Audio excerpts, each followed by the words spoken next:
Merdeka belajar wujud yang nyata. Raih mimpimu juga cita-cita. Generasi emas Indonesia. Profil pelajar Pancasila tanamkan di dalam dada. Profil pelajar Pancasila, cerdas berkarakter itu kita.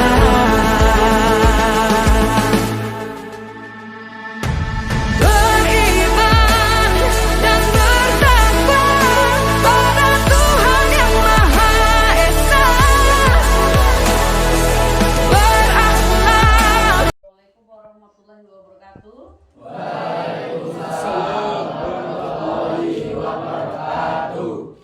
Hari ini Ibu akan membagikan asesmen awal untuk mengetahui gaya belajar apa yang kalian sukai dan yang paling cocok untuk Ibu terapkan, supaya nanti pada pembelajaran berikutnya Ibu bisa membedakan kalian berdasarkan gaya belajar yang kalian inginkan. Jadi silahkan nanti diisi lembar observasi ini sesuai dengan pertanyaan yang diajukan, kemudian minat belajarnya seperti apa. Nah, ada di sini semuanya, paham?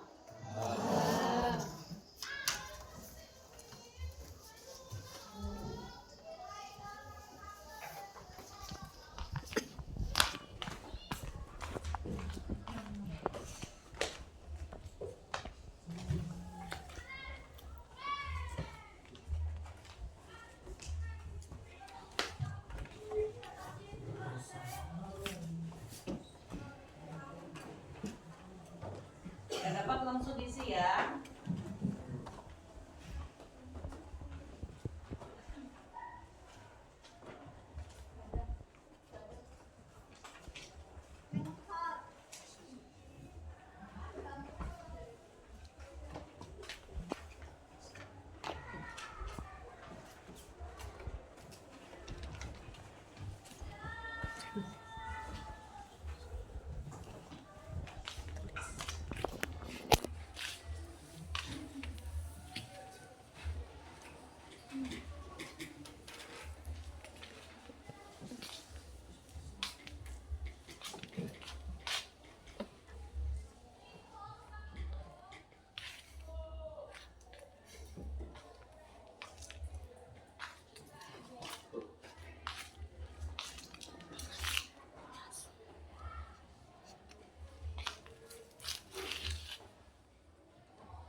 Mas belum dapat ya?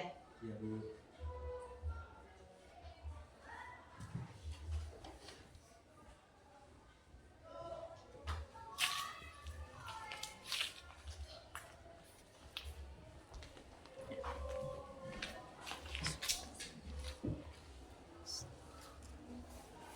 Ya, silahkan dikumpul ke depan ya. Ya.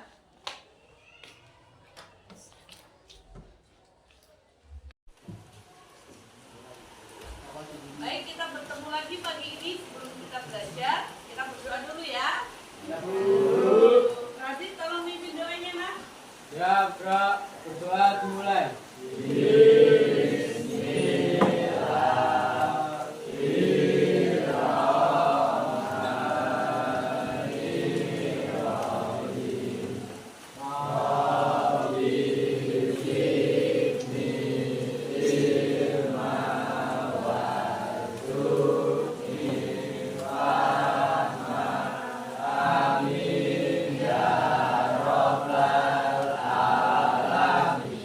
Beri salam pada Ibu Guru.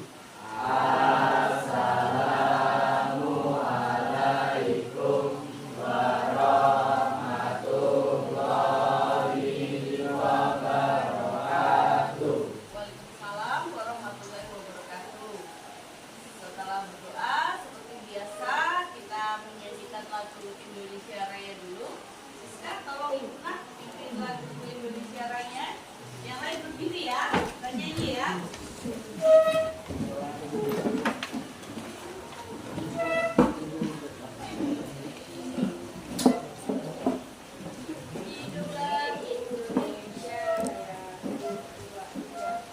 Oke,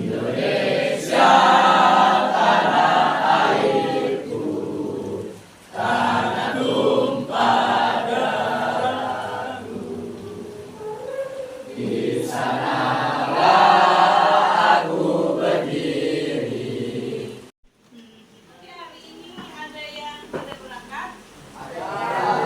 Siapa? Keterangannya apa ya?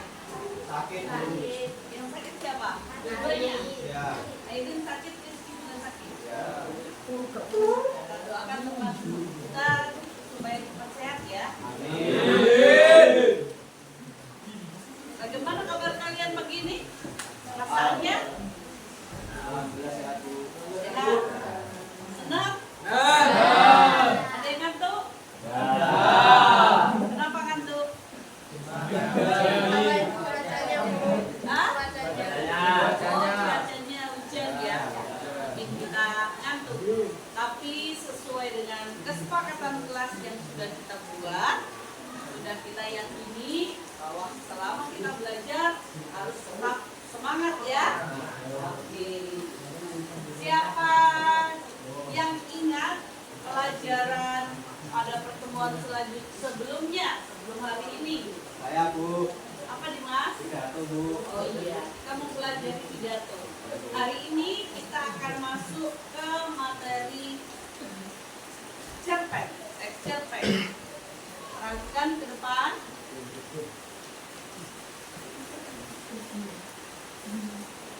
Tujuan pembelajaran kita pada pagi ini adalah menelaah unsur pembangun cerpen melalui kegiatan diskusi kelompok. Kalian sudah dibentuk dalam kelompok masing-masing dengan model pendekatan based learning, kemudian metodenya mind mapping untuk menentukan unsur pembangun karya sastra. Apa saja unsur pembangun karya sastra? Di dalam karya sastra itu ada unsur intrinsik dan ekstrinsik. Pada pertemuan kita hari ini, kita akan belajar tentang unsur intrinsik dulu ya.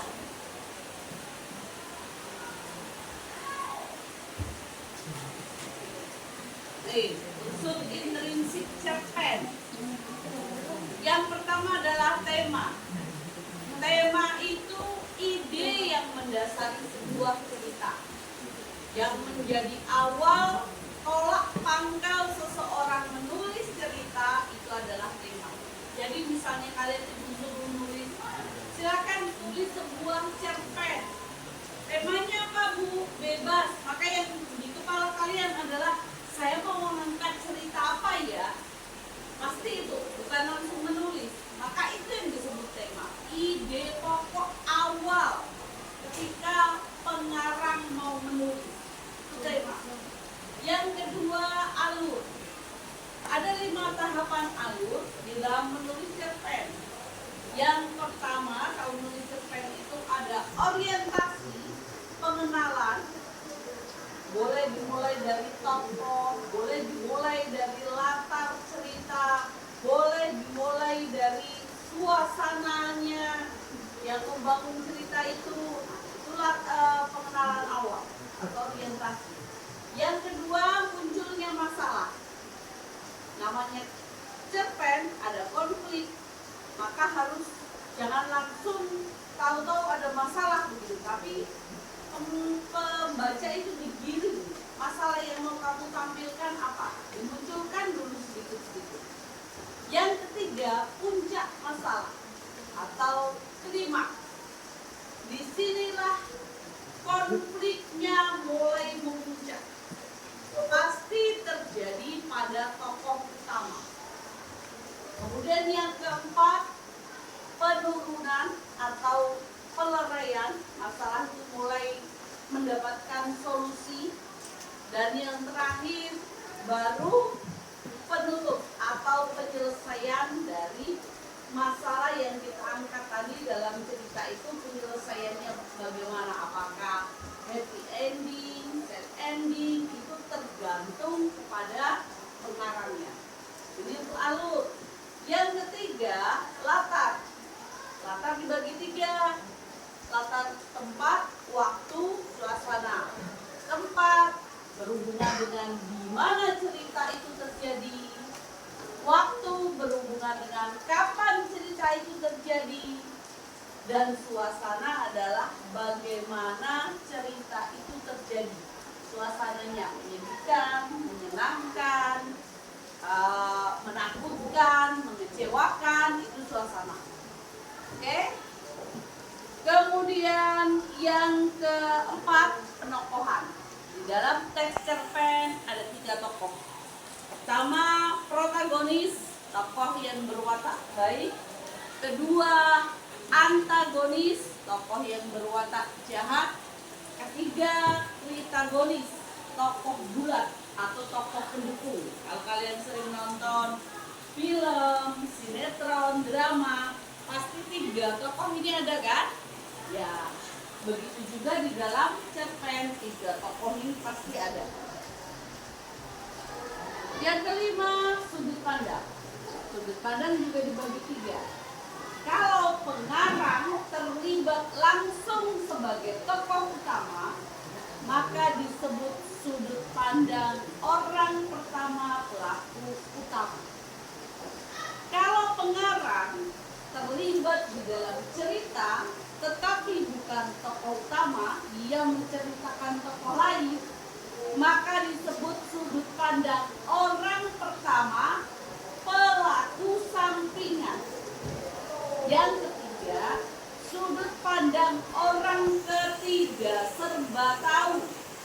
Kalau pengarang tidak ada di dalam cerita, jadi dia menggunakan nama tokoh-tokoh lain. Jadi nanti terserah kalau kita menulis cerpen mau pakai sudut pandang yang keberapa ya. Kemudian yang ke-6, amanat. Amanat itu pesan. Pesan yang disampaikan, baik tersirat atau tersurat di dalam cerpen. Apa sih yang mau disampaikan pengarang? Gak ada karya yang tidak punya amanat. Semua karya pasti punya amanat, ya. Dan yang terakhir adalah gaya bahasa. Gaya bahasa kita udah mau pelajarinya waktu di kelas 8 ya. Ada penggunaan gaya bahasa Indonesia sehari-hari, gaya bahasa daerah, gaya bahasa campuran, misalnya gaya bahasa gaul dimasukkan di situ. Bisa juga dia menggunakan majas, ya. Kita udah belajar waktu kita menulis puisi di kelas 8. Ini yang bisa Ibu sampaikan dulu untuk unsur-unsur intrinsik cerpen yang mau kita cari. Ada pertanyaan tentang unsur intrinsik? Jelas? Oke. Kalau jelas, Ibu akan bagi LKPD sesuai dengan pembagian kelompoknya. Untuk kelompok auditori boleh dilihat, nanti Ibu kirim di WA grup untuk linknya ya. Ini kelompok audio visual juga begitu, Ibu kirim di grup linknya. Dan kelompok kinestetik tidak pakai link, kalian bisa lihat langsung di LKPD yang sudah Ibu siapkan. Nah, sekarang setelah kalian mendapatkan LKPD itu, silahkan bekerja bersama di dalam kelompok untuk mengerjakan tugas yang Ibu minta. Paham? Bisa saling bekerja sama? Bisa dong, karena kita harus menerapkan budaya positif untuk hubungan relasi antara temannya, saling menghormati ya. Oke, silakan kalian kerjakan. Ibu beri waktu 15 menit untuk mengerjakannya. Berdiskusi ya. Sampai tadi ya, bekerja dalam kelompok, kita breaking sebentar biar lentur badan kita, otak kita fresh lagi. Ikuti gerakan yang dilihat di layar ya.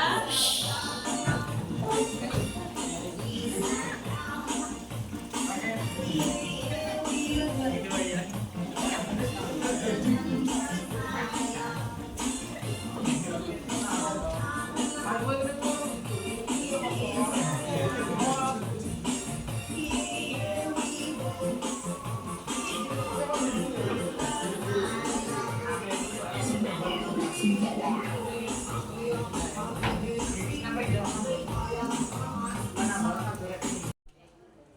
tadi kita sebelum ice breaking sudah kerja kelompok. Sekarang Ibu minta tolong untuk dipasang hasil kerja kelompoknya di karton yang sudah Ibu siapkan. Silakan. Ayo, perwakilan kelompoknya dulu dipasang dulu. Ibu sudah siapkan ini lakbannya untuk nempel. Yuk cepetan.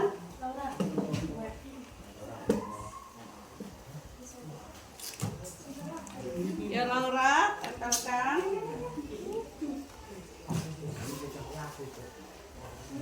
Iya.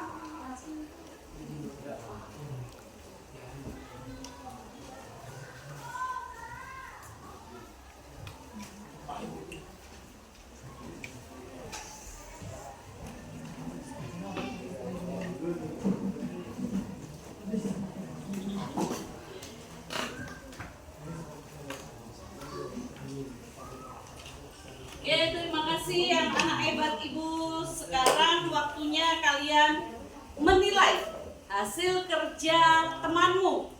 Masing-masing kelompok silahkan berkunjung. Misal kelompoknya auditori mengunjungi kelompok audiovisual, kemudian kelompok audiovisual mengunjungi milik punya kelompok kinestetik tadi secara bergantian. Yuk semuanya perhatikan jawaban temannya ya, beri masukan mana yang kurang tepat, nanti mana yang bagus. Silakan, yuk berkeliling.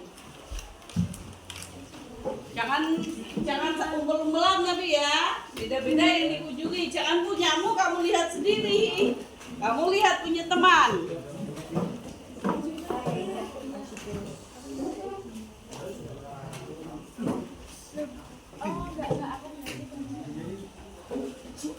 Ayo, gak ada yang duduk di kursinya, silakan dilihat hasil kerja kalian.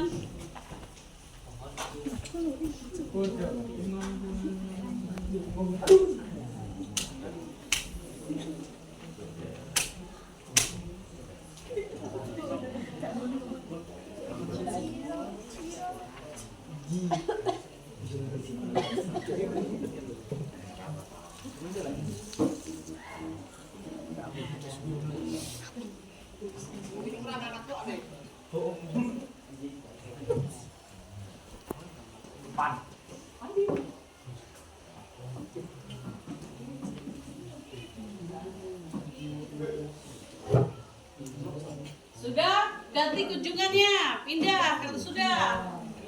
Tidak lagi.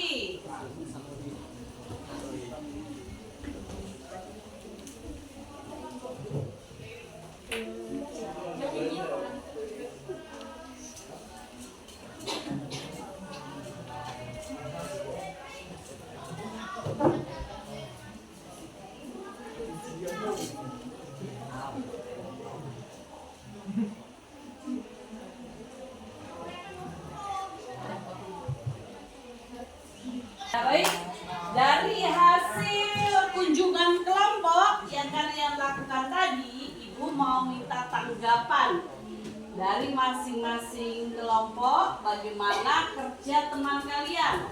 Tapi ingat, tetap dengan bahasa yang santun. Kita utamakan kesantunan ya, kalau kita mau mengkritik pekerjaan orang lain tetap dengan bahasa yang santun. Siapa yang berani memberi masukan kepada temannya? Silakan angkat tangan. Kelompok siapa duluan? Ayo. Ya, silakan Atlogina.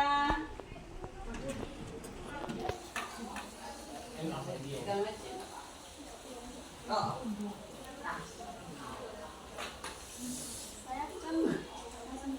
Yang kencang suaranya ya, biar temannya yang lain dengar. Menurut kelompok kami, sudut pandang yang digunakan oleh kelompok 1 kurang tepat. sudut pandang orang pertama pada cerpen Pohon Keramat. Meskipun pengarangnya masuk dalam penokohan sebagai tokoh saya, tetapi tokoh utama dalam cerpen Pohon Keramat adalah kakek.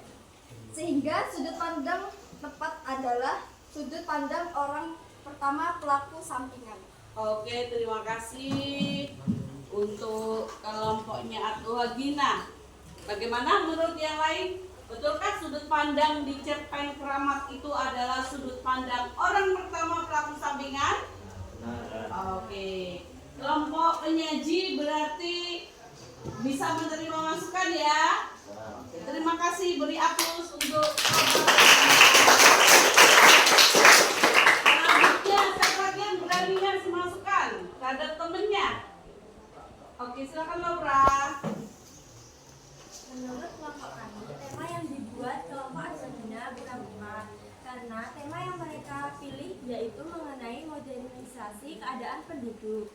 Seharusnya tema yang tepat untuk dipilih adalah mengenai perubahan zaman modern yang membuat tuntutan ekonomi semakin tinggi, sehingga masyarakat tergiur untuk membuka gunung beser menjadi areal pabrik. Oke, terima kasih Laura. Setuju? Di dalam cerita itu menceritakan tentang alasan kenapa Gunung Beser dibuka jadi areal pabrik di sana. Bahwa menurut kelompok Laura, kelompok audiovisual, mereka mengatakan ini adalah tuntutan ekonomi yang membuat orang-orang di perkampungan atau di perdesaan membuka lahan. Yang hutan jadi sumber kehidupan akhirnya dijadikan pabrik. Betul itu ceritanya? Betul. Beri tepuk tangan untuk kelompok. Terakhir, minta dari kelompok kinestetik yuk. Tanggapannya. Kami, gaya bahasa dalam cerpen Keramat bukan gaya Indonesia sehari-hari saja, tetapi terdapat pemakaian bahasa daerah Jawa seperti mbah kesambat, gaya bahasa santai seperti ngobrol, dan penggunaan majas ironi seperti pada kalimat kakek benar, banyak orang cuma merasa pintar padahal tidak. Ya, menurut kelompok kinestetik, gaya bahasanya bukan gaya bahasa Indonesia sehari-hari saja. Di situ ada gaya bahasa daerah, yaitu gaya bahasa daerah apa? Jawa. Ada kata-kata mbah, ada kata-kata kesambat. Betul itu bahasa daerah Jawa? Oh iya. Kemudian ada penggunaan majas juga berarti ya? Salah satunya majas ironi. Terus kemudian penggunaan bahasa gaul, istilah sekarang di sana ada ngobrol misalnya ya. Nah itu kan bukan bahasa Indonesia yang baku. Oke, terima kasih untuk kelompok penanggap.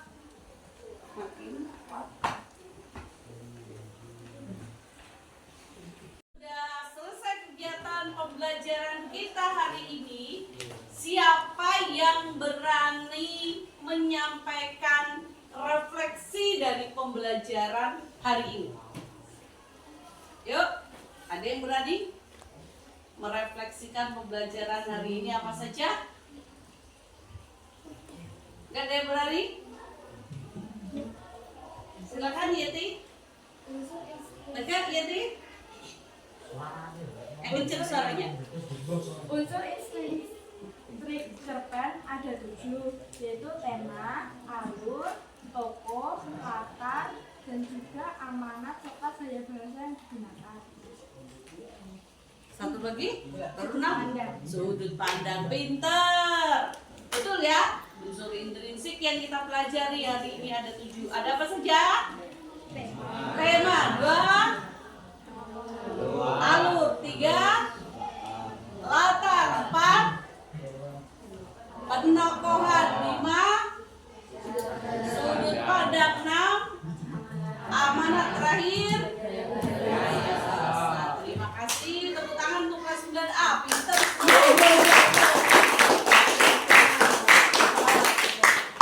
Untuk pertemuan selanjutnya bisa dilihat nanti di buku paket dipelajari ya tentang cerpen. Ibu akan membuat project berupa film dokumenter kalian nanti akan membuat film dokumenter berupa cerpen yang temanya adalah kehidupan kita sehari-hari yang ada di lingkungan kita. Tokohnya adalah yang kamu sampaikan dalam proyek itu guru, karena kita sebentar lagi hari guru, boleh memilih guru.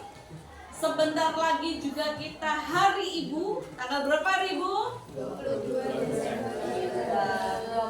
Desember. Kalau hari guru tanggal berapa? 25 November.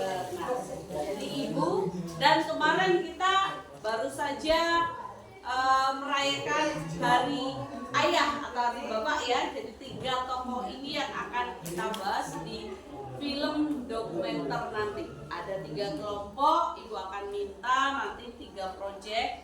Pada pertemuan selanjutnya kita susun dulu skenarionya, siapa yang terlibat, pengisi suaranya, baru kalian akan praktek nanti di luar jam pelajaran bahasa Indonesia. Bagi kelompok yang bingung, boleh terus bimbingan dengan ibu di kantor ya. Ada pertanyaan sampai di sini pembelajaran kita? Tidak? Senang suasananya?